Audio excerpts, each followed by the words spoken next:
Thank you so much for being here. Really appreciate that you took the time to come. Um, so you do a lot of PD courses, don't you? And you teach a lot of things for teachers to be more resilient and to be more intentional in their teaching. Um, yeah, can you elaborate a bit more on what all of that means and what all of that's all about? Thanks very much for having me, Caleb. And it's a real pleasure to be here today. Oh, thank you. Thank you for being here. So, I suppose the main thing around the courses that I teach, the workshops that I facilitate, is around that sort of that message for teachers that, you know, I'm not here to sort of be tell you about how important I am. My message is to teach teachers how important they are, to remind them about how important they are, and how powerful they are in our profession as well. There's just so much negativity that is out there Absolutely. around Yeah, early yeah, childhood, about how we're not valued, about the government, all these things, and it can, if we buy into that, it can so easily wear us down. And I find a lot of teachers are very depleted. They don't have a lot of energy, and they're losing their passion for the profession. Oh, Hence, absolutely, absolutely. I can't stress that enough. I have seen our relievers at various stages, young, old, um, and you see the enthusiasm in the beginning, and then somehow weaned off, and they start getting negative, start feeling like I don't know, like things have like they've been treated unfairly, like they've been taken advantage of, and you see that passion gone, lost, and you see a lot more negativity, a lot more toxicness, kind of coming out of the. And you go, oh my gosh, I still remembered. I had a conversation with this person, so and so, and there was they were full of passion in the beginning, and it's sad to see that. yeah. I mean, recently, last year I started working a lot on things like resilience of teachers. I do some well-being training for like centre managers and for teachers as well, some coaching and things. And I first started off thinking that resilience was like the spring, so about our bounce back. Mm-hmm. But recently I've been challenged to actually think about resilience in terms of a bridge or a building. As per your blog. As per my blog Yeah. that I published a little while ago, Yeah. that, what we actually need to be thinking about is not the fact that these things like, workplace bullying or,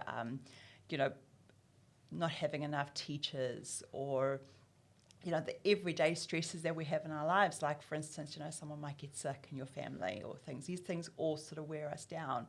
And when we think about a bridge, when they build a bridge, engineers, they don't build a bridge thinking it's never going to flood or there's never going to be an earthquake. Right. So they build it having in mind that it's going to be undergoing certain stresses like an earthquake or maximum load when there's a traffic jam and lots of trucks are on it instead. And Yeah. okay. And so they spend time, constantly maintaining the bridge.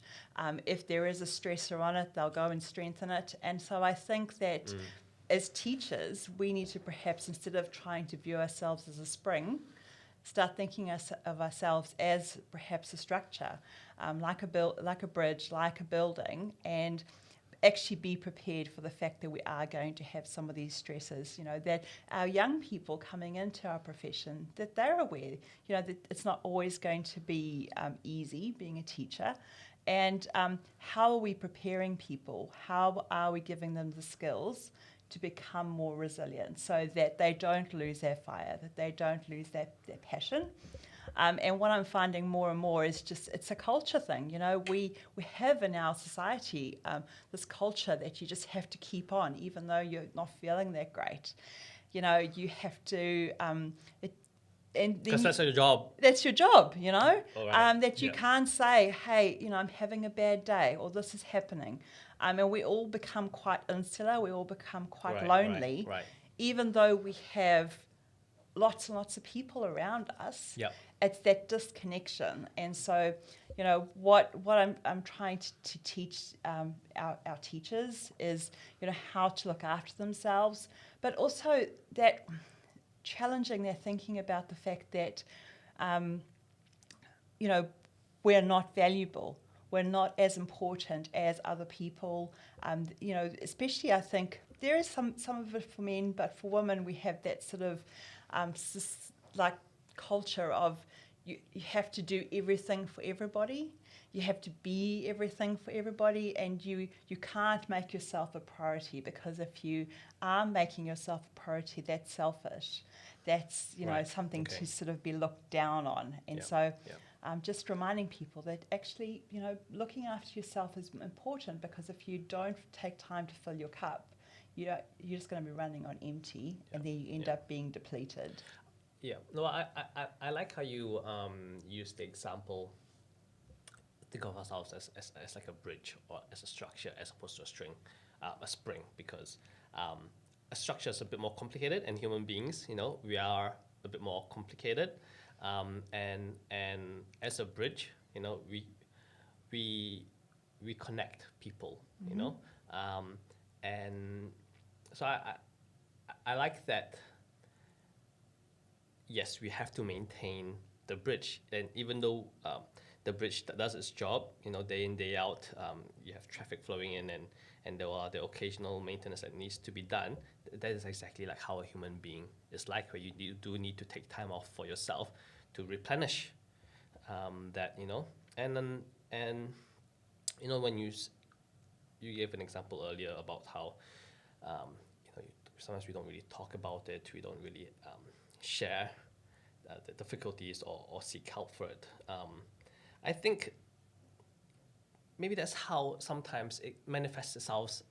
It manifests itself in a different way with the negativity that you probably see in the daycare, early childhood center, where they feel a certain way, and instead of going, okay, I need to deal with this, I need to get it right. Instead, they lash out, and then that's probably where bullying starts to happen, and toxic behavior starts to sort of maybe, and probably comes from within, where they feel like, yeah, they're being deplenished, and yeah, they're running low. Yeah. Well, actually, when you look at the symptoms of being burnt out, which is the step after being depleted, Right.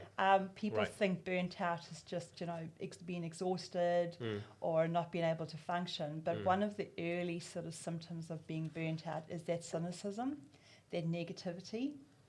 And so, and that's why that's sort of how it fits in with being intentional as well. Because when we're an intentional teacher or an intentional leader, we're doing things on purpose. We have like a goal in mind, a thing that we're, an end point or an outcome that we're wanting for our staff or our children.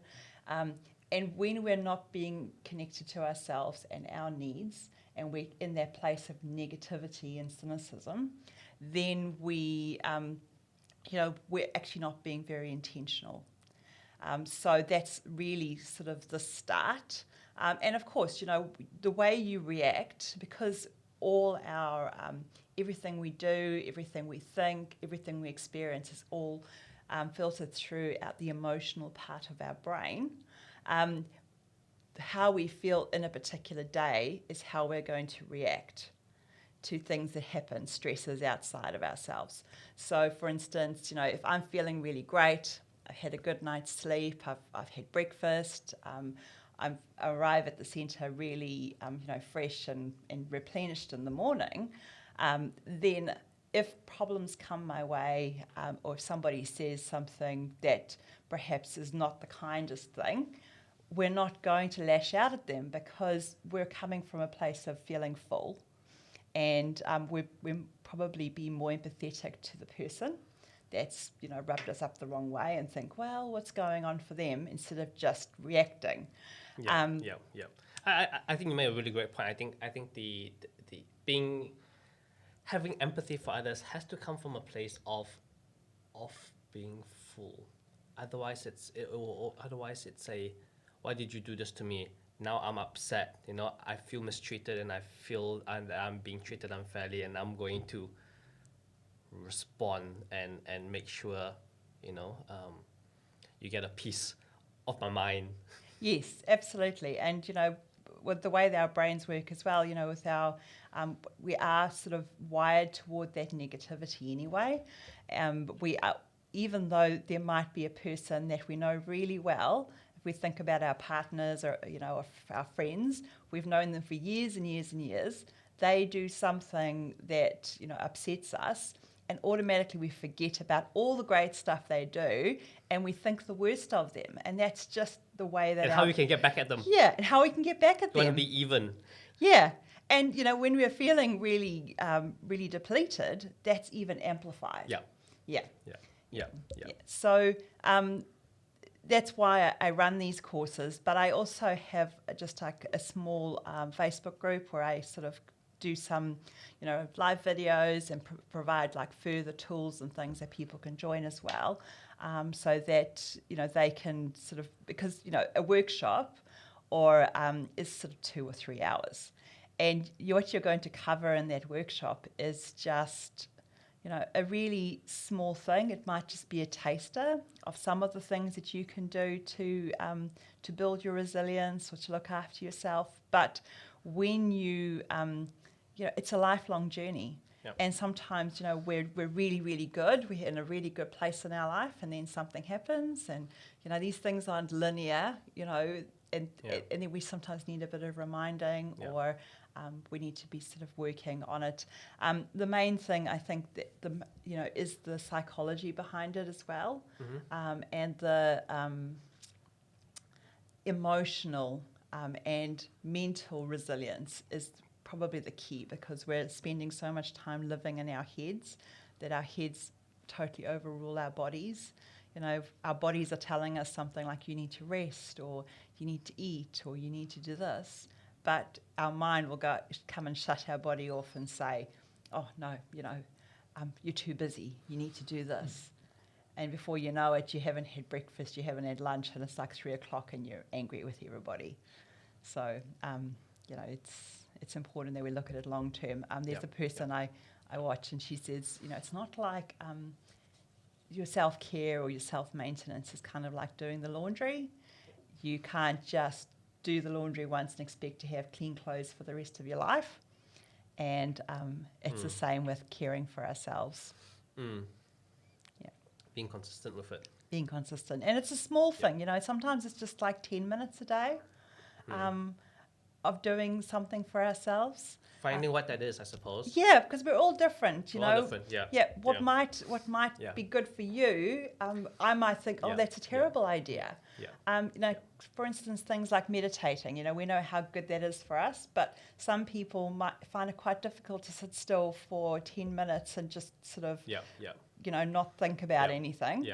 But they might be, runners. Yeah. And it's like more of a Do moving that. meditation, Yeah. So sometimes I think we can feel quite guilty about the fact that we don't fit into the norm of what people say self-care is, or looking after yourself is. We're sort of comparing. Yeah. Yeah. So, is that part of the building resilience teaching that you have, which is trying to find something which is something that you do for yourself, and that you can take time out consistently to do that? Yes, absolutely. So in the course, what we do is we talk about the self-care thing, but the main thing we tackle is the emotional and mental resilience, because we all know what we should be doing. Okay, that, if you're wanting to be healthy, you should probably exercise and eat well and do all the things that you need to do. Many of us have, 5 or 6 different self-help books. Or, you might have, if you, on a weight loss journey, you might have all the diet books that have ever been written in your house. The problem is not what you know. The problem is the barriers that keep on coming up That's very true. that stop you from doing That's very what true. you know you should be doing. Mm. So what we look at is in the resilience course is why we keep on doing what we're doing, what Okay. some of the reasons are, what some of the mental and emotional barriers might be towards looking after ourselves. Can you give some examples of what that might look like? Okay, so first of all, the main thing, the main barrier for some people, when they, especially if they've just been like a total martyr and just been doing everything for everybody to the detriment of their own health, it's very challenging for them to all of a sudden go, yes, I'm going to look after myself, because they would probably have several things that might come up for them. Well, first of all, they might be feeling like, what is everybody going to think when I all of a sudden say that I need to have some time for myself? What will my husband think? What will my children think if I say I'm going to go for a walk for half an hour when I've just been doing absolutely everything for them? And that walk for half an hour every day means that I leave my phone at home as well. Yes, and so we're also attached to our phones. Like, what's going to happen to me if I don't have my phone with me? So we talk about those things. So, for instance, a person like that, they would have. We all have labels that we assign to ourselves. So, good mother, good teacher, good Right. leader, Right. and then we have like some descriptive text under those labels. So for me, if I'm been a martyr and I've just done everything for everybody, and I have this this label, good mother, and underneath I've got descriptive text that says, do everything for everybody and take no time for myself. Okay? So every time I challenge that and I want to go and do something for myself, I feel like a failure as a mum. I feel really Internally guilty. you've done something wrong. I've done something wrong. So it's sort of just having a look at those labels, that descriptive text, and how we can sort of tell ourselves something different, how we can change that change that narrative change that that you've narrative. been telling yourself. Yeah. So it's quite complex, but as soon as you sort of challenge it and think, well, actually, taking that half an hour is actually going to make me a better parent and a better teacher, because if I run myself down, I'm going to get ill, and then I'm not going to be able to look after everybody. If I keep at this rate, I'm probably going to end up with some depression or mental illness, because I'm not a robot. I just can't keep going like this all the time. I need to actually take some time to replenish my vessels. So, it's challenging people to think about it in that way. Yeah. You see, the thing is, like a lot of ECE centers, they do struggle, with the funding and all of that, and so that kind of gets passed down to the managers, and that gets passed on to the team leaders and to the teachers, and go, sorry, we can't afford to give you that many non-contact time, hours, and sorry, you can't leave at the time or have the hours that you want. You need to stay back late and all that kind of stuff, and that kind of takes a toll on itself, and it is also because because of the way the industry is at the moment. So, being a center manager yourself, in the past, what kind of things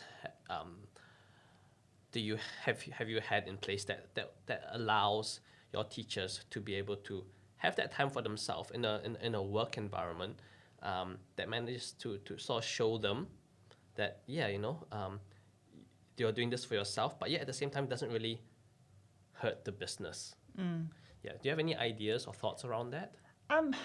I suppose it really is around how you structure your business, and also, I suppose about the priorities. I know in the previous centre where I worked, we didn't, like, around non-contact, we made it a priority to make sure that the teachers had that non-contact, because it is actually part of their job. If we expect learning stories, you expect documentation, we actually have to make it a priority that teachers get the time to do that. Otherwise, it's an unrealistic expectation. You can't, I know there are some centres that do pay staff, to do them in their own time, Right. which I don't really recommend because that's sort of cutting into teachers' time. But I know at my previous centre, because we had a large staff and we didn't have very lots and lots of place for teachers to do that quietly. We did allow them to go and take their non-contact at the local library or at home or wherever works for them. I think sometimes it's about that matter of trusting people and trusting that they're going to do their jobs and they're not going that they'll do it, and having their trust repaid by people actually being responsible for themselves.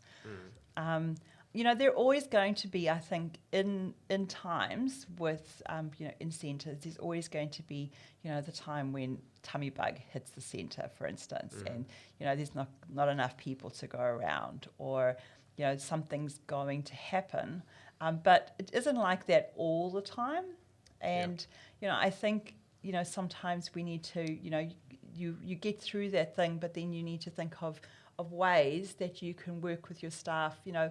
If, for instance, if your teachers have had to work a longer day in a time perhaps where you've got your teachers back from sick leave and things like that, actually saying to them, well, we're pretty quiet today. Do you want to take an hour, go home an hour earlier?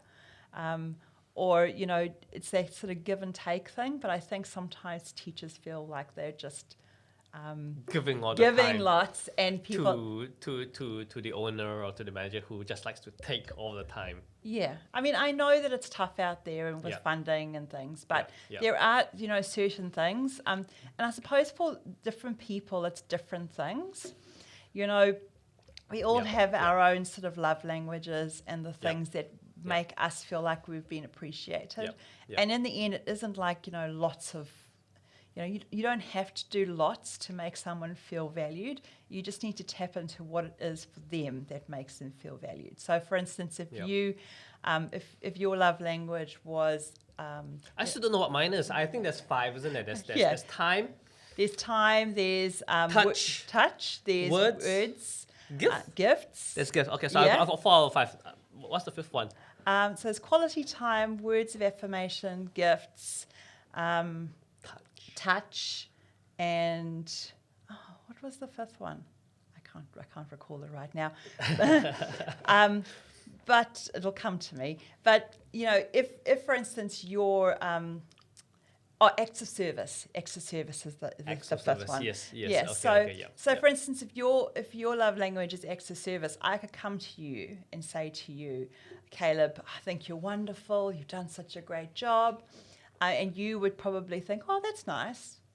But doesn't mean anything. It doesn't mean anything to me. Yeah. I would prefer it if my manager came up to me and said, oh, I've cleaned your car. I've cleaned, or you go home half an hour early. I'll come and clean the sand, rake the sand pit for you.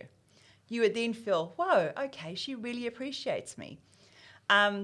Yeah, you know what I mean? That's something that resonates with them, and you need to find for what that is for your various staff members. Yes, absolutely. Yes, so I think as far as our teachers and making them feel valued and keeping those tanks full for our teachers, it's sort of just it's actually knowing people, having a relationship with them, working alongside them, rather than just spending the whole time in your office shuffling paper. Early childhood is about relationships, and it might be that we might think, oh, the relationship's all important for the child, but when we think about our teams, it is actually equally important. If we all feel like we're valued, if we all feel like we belong, that has a really remarkable effect on our well-being, because we all want to feel like we belong. We all want to feel like we have a place. And, when you're feeling like you're in a place that values you, that where, you have that place, that camaraderie, you're more likely to work longer hours to put in the extra effort because you feel like that person really gets me, that person really appreciates me. And it actually doesn't feel like it's so taxing on you. Yeah, it's how you approach things, right? And yeah, I totally get what you mean. Like, even if it's hard, but you approach it from this is challenging and this is gonna be my conquest and I'm excited about it, rather than I'm burnt out and this is just too hard and I'm gonna throw in the towel and I'm gonna be all negative about it, you know. Because when you think about it, it's not really about the work. Even if the work was reduced, but if the mentality is not changed, then it's like I'm bored and this sucks and actually sometimes actually being bored is actually worse Yes. because you're just like it's torturing, Yeah. you know. So yeah, it's just the mind frame of how you approach it, how you deal with it, that I think will dictate the outcome of how you feel at the end of it. Absolutely. So, as I said before, we spend a lot of time living in our heads, and it is really all about perspective. When I think about, just a simple thing, for instance, like the car that I drove down today is a Prius, okay? And so, it's a good car, but it's not the coolest car in the world. I mean, it's an Uber kind of car. And so I could go, oh my goodness, I just feel so down because I'm driving this Uber looking car and it's not the coolest car. And people wave at me. And people wave at me. Or I could go, well, I could drive on one tank of gas 900 kilometers. Yeah. So, it really depends. And then I could love it. It depends on how I look at it, really. Yeah. It's the same with work. We could think, go in the morning and think, oh gosh, this is going to be such a crap day, and then you find evidence for that in your day.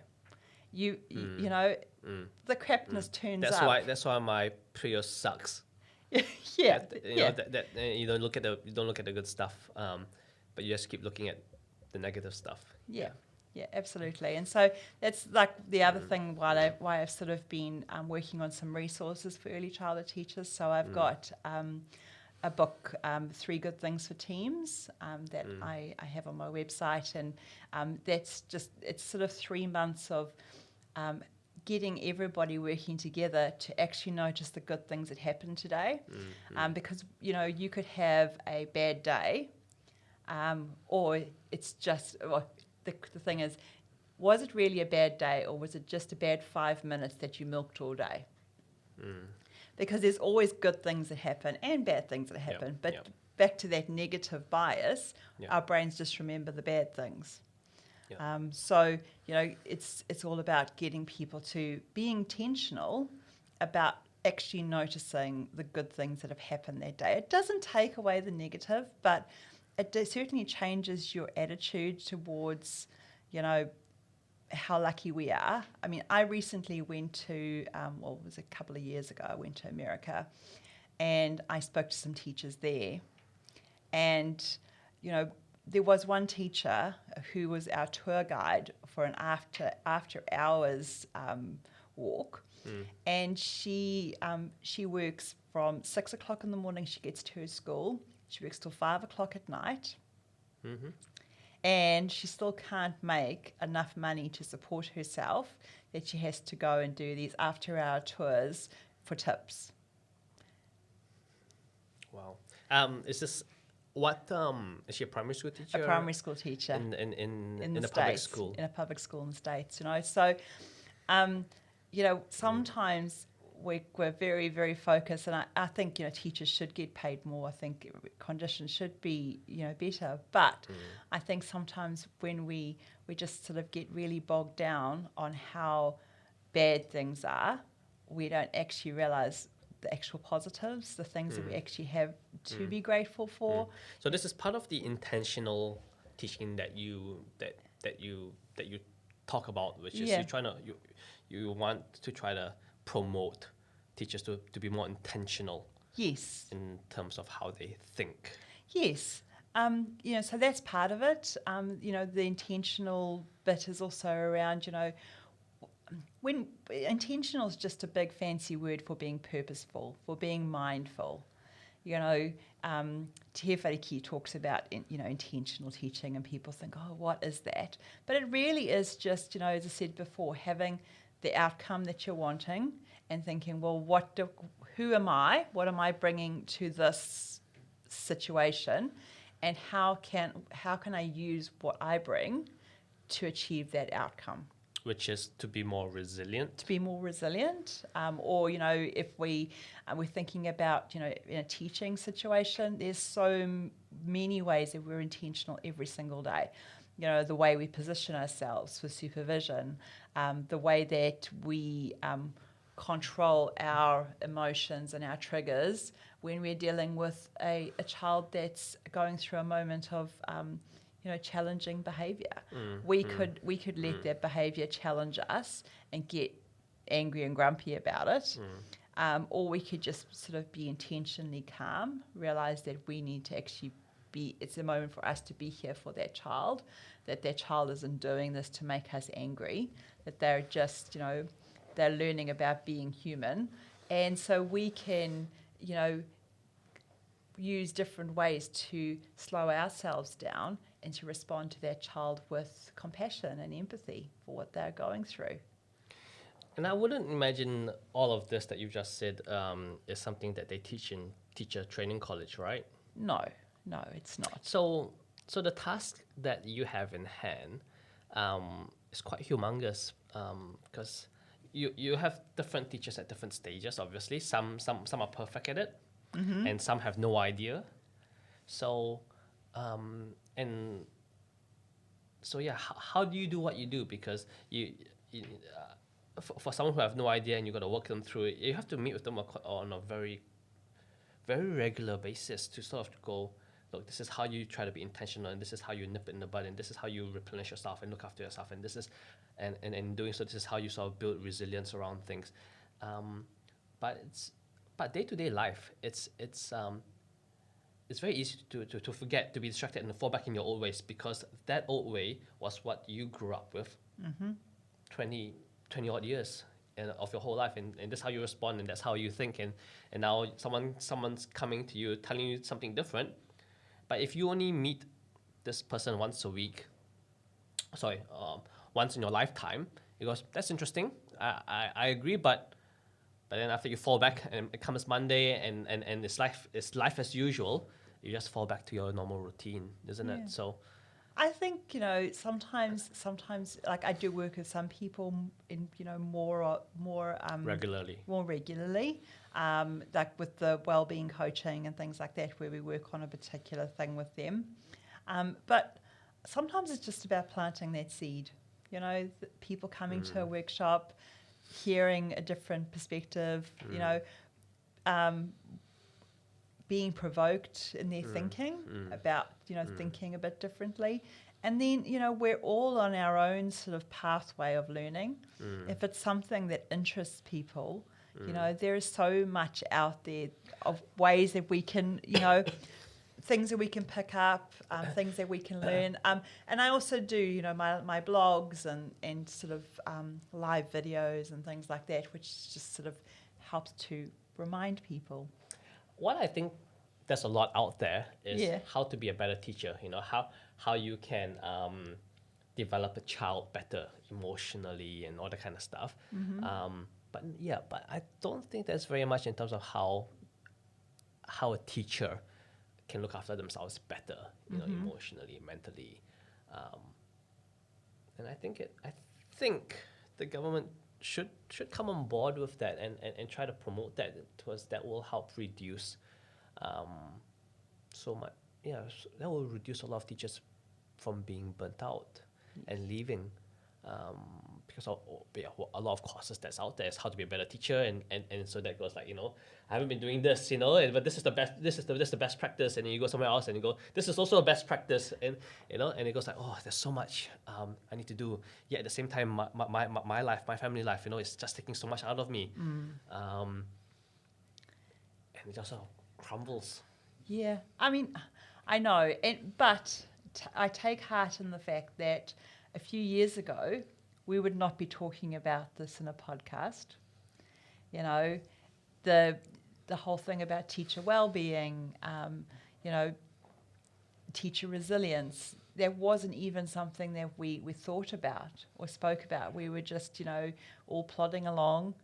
And I think the more that we talk about it, you More know, awareness the more awareness there comes is out. out there, the better. You know, I envision, like, what I would love is for every centre to have a teacher well-being like policy or procedure where they would, you know, where teachers get together and say, well, this is how we're going to support each other.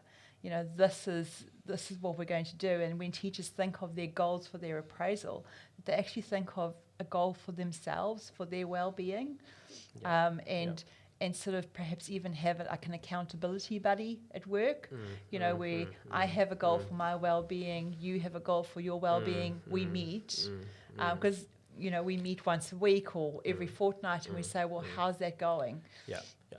I agree with that, and I think that's great. But how do you practice that in real life? Because as it is already, a lot of teachers are already feeling burnt out from what they are already currently doing. Yeah. Yeah. And I also do think as well, like managers when they get promoted or when they step into a role, you know, their expectations in their minds is how do I support the center, you know, around their duties around it. But then there's very little around how do I look after my staff, and how do I apply the 5 love languages that allows them to sort of feel like they're being loved, that they are being appreciated, and that they can find their own replenishment that way, and how I can support them that way. It's more about The oh my gosh, you know, budgets and- budget, enrollments, and funding, and Yeah. scheduling, and you know, and then they just consumes them, and I think winding back even, so when we approach our role, you know, we think, and I know I've certainly been in this for centres that I've managed, we go in and we see all the improvements we want to make. And the question we don't ask ourselves as managers is, okay, I've got this legacy that I want to leave. How am I going to make sure that I stay passionate and energized in order to fulfill that legacy? So we think about, you know, well, what is my leadership wake? What do I want to be known for? But we don't actually put in the planning. You know, when you think about Maslow's hierarchy of needs, I don't know if you're aware with it. So there's a guy, I can't remember his first name, but his surname is Maslow, and he's got a hierarchy of needs. The bottom rung is your physiological needs. So food, water, sleep, shelter, all that kind of thing, okay? The next rung is belonging. Oh, no, security, sorry. So to feel secure. Then there is friendship. And then I think there's one more on top of there. And the top one's self-actualization. So, you know, being the best that you can be. Okay, so self-actualization. Self-actualization. Okay. So, like reaching your potential. So many of us want to be on those top rungs Without having the bottom without looking at the bottom rungs. So, you know, we can't actually have self-actualization or friendships or feeling really happy and fulfilled in our life if we're not meeting the base needs. But there are so many managers out there that don't even take a lunch break, that, you know, are perpetuating that cycle, and then their teachers look at them and go, well, obviously, you know, she has these really high expectations that we shouldn't be looking after herself because she's not looking after herself. And we're doing it for the children, and right? we're doing it for the children, right? You know, without actually thinking, like, it's kind of almost feels counterintuitive. And that's really, you know, that we should be, in order for us to be happy, we need to take care of ourselves. Some of us don't even prioritize our own happiness as a thing. You know, oh gosh, I need to be happy. Why do I need to be happy? So I do have my new book that's coming out next month in March is around... What's it called? Weaving Your Leadership Whariki. Weaving Your Leadership Whariki. And it's exactly about what we've been talking about. It's about how we can use those principles and strands of te whariki which is, our national curriculum for early childhood, but how we can use that as a leadership tool. So how we can make sure that our teachers feel like they belong, that their well-being is looked after, that they feel like they can contribute, that they can communicate, and that they feel empowered to explore. Because I think, what's really, like, some of the things that are really great theories for early childhood, for our child development, are exactly the principles that apply to us as adults, because we're still the same person, right? We still have the same biological needs. We still have the same needs as we did when we were children. So it looks at sort of ways on how we can do that, and it explores a lot around those feelings of those subjects of well-being and belonging, and creating their place where everybody feels like they're part of the centre, they're part of the community, and not just someone that turns up for work. Yeah. So I want to ask, like, what made you get into this? What made you decide to do This. what you do? Yeah. Because I reached a point where I was that depleted, burnt out manager. My last centre, I had 25 teachers. Wow. And you looked up. They're looked after. Yeah. And I just, I reached a point in my life where I had some personal development, and I just thought, there's just so much stuff happening in early childhood, and so much happening for teachers and managers and things, and I just really feel passionate coming from their place where I sort of went and sort of reflected about myself, and also just had to think about where I'd been, and I thought, I don't want to be there.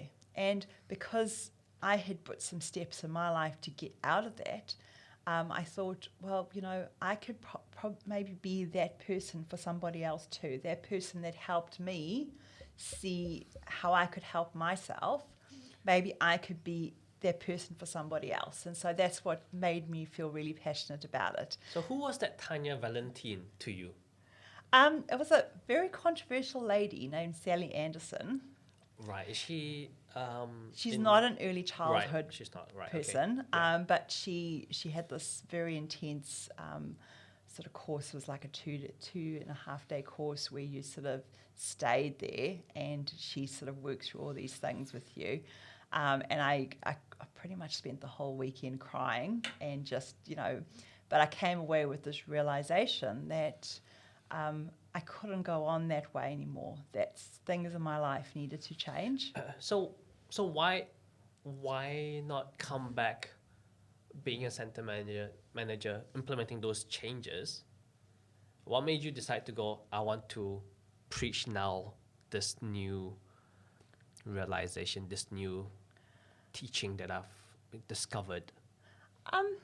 Because it will make life better for the 25, obviously, I suppose. I know, it would. But some other things had happened in my life too. Okay. Like my husband, and we used to have a business in Auckland. We Right. sold our business. Right. And I, so we decided to move out of Auckland to Whangarei. But I also realised that, when you think about your own passions, your own things that you love, the part of the job that I really loved was growing and motivating people, working with almost as my teachers, as students kind of thing, seeing them as learners and how could I help them. And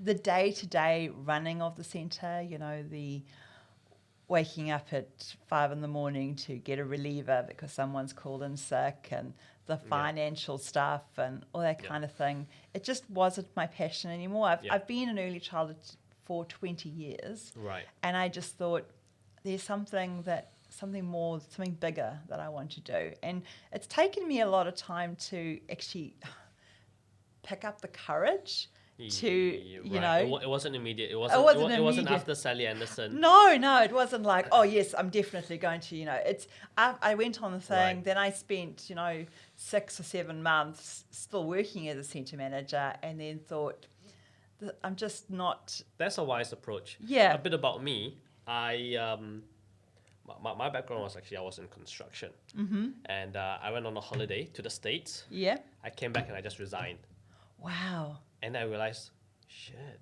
what am I going to do now?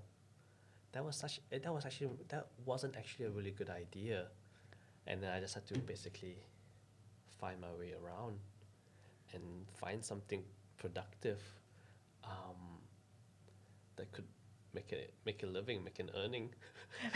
So very wise move. Yeah. yeah. Yeah.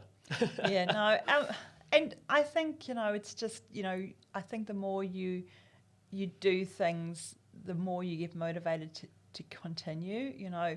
Right, right. So I want to ask. So from Sally Anderson to when you Yeah. decided to take, how long was that? 6 months, 1 year? So it was about, I worked at the centre where I, you know, was still working for about 6 months, and then, well, maybe a little bit more, maybe about 8 months, and then we moved, and when I came to Whangarei, I was like, what am I going to do? I don't feel like going and sort of doing that, you know, centre manager role anymore. What am I going to do? And I thought, well, actually, what I really love is writing. So I started off this role with just writing blogs, writing, you know, things for early childhood, you know, just things that were important for me, Yep.